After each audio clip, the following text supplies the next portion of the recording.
This is the second time I hit rock bottom. Last time I had to beat up someone to stay alive. You really can't do nothing without this guy's permission around here. I mean, you lift a finger and he sends this big cahoots. Then he says, "Oh hey Jack, your family's dead. How's that like?" Then I say, "Hey BB, let's just hold hands and sing Kumbaya."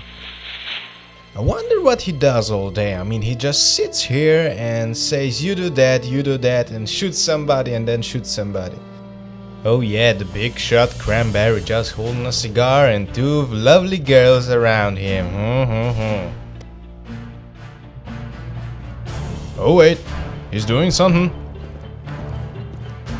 Oh no. What's with the gun?